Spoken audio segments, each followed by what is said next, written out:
প্রধানমন্ত্রী শেখ হাসিনা বলেছেন, যে স্থাপনা ধ্বংস হয়েছে সেগুলো ঠিক করা যাবে, কিন্তু যে নিরীহ প্রাণগুলো ঝরে গেল তার কি হবে? সকালে রাজধানীর বঙ্গবন্ধু আন্তর্জাতিক সম্মেলন কেন্দ্রে জাতীয় মৎস্য সপ্তাহের উদ্বোধনী অনুষ্ঠানে তিনি একথা বলেন।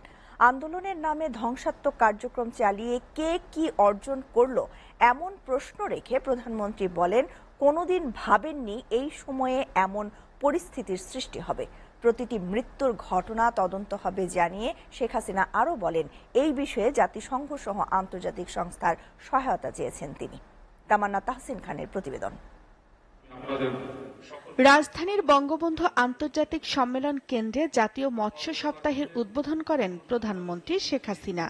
মৎস্য খাতে উল্লেখযোগ্য অবদানের স্বীকৃতিস্বরূপ ২২ ব্যক্তি ও প্রতিষ্ঠানকে জাতীয় মৎস্য পদক তুলে দেন তিনি। এর মধ্যে স্বর্ণ পদক ৬টি, রৌপ্য ৮টি ও ব্রোঞ্জ ৮টি।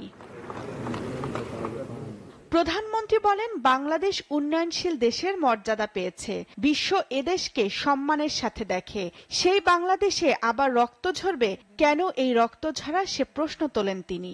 যে ইস্যুটা নেই সেটা নিয়ে আন্দোলনের নামে এই ধ্বংসাত্মক কার্যকলাপগুলি, দেশের অর্জনকে নষ্ট করা,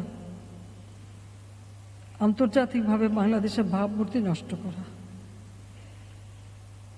কে কি অর্জন করলো সেটাই আমার প্রশ্ন। জুডিশিয়াল কমিটি করে দিয়ে, এবং আজকে আবার আমি নির্দেশ দিয়েছি, আমরা একজন জজ সাহেবকে দিয়ে করেছিলাম, সেখানে আমি বলেছি আরও দুজন জজ সাহেব দিয়ে, আরও দুজন লোকবল বৃদ্ধি করে দিয়ে এবং তার তদন্তের পরিধি বাড়ানো।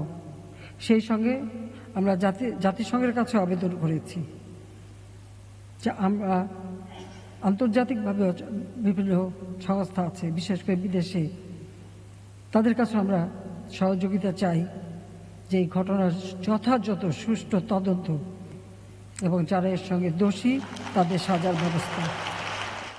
সরকার প্রধান বলেন, স্বজন হারানোর বেদনা তিনি বোঝেন, কারো বুক খালি হোক তা তিনি কখনোই চাননি।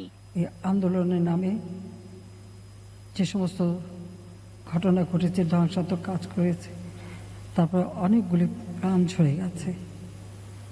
আমি কোনোদিন ভাবতে পারিনি যে এই সময় এই ধরনের একটা অবস্থার সৃষ্টি হবে আর সেখানে এতগুলি তাজা প্রাণ যাবে। কারণ স্বজন হারা বেদনা নিয়ে আমি বেঁচে আছি।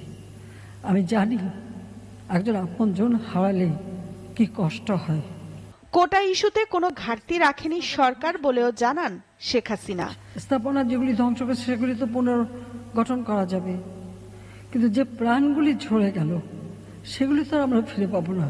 তামান্না তাহসিন খান, এসএটিভি, ঢাকা।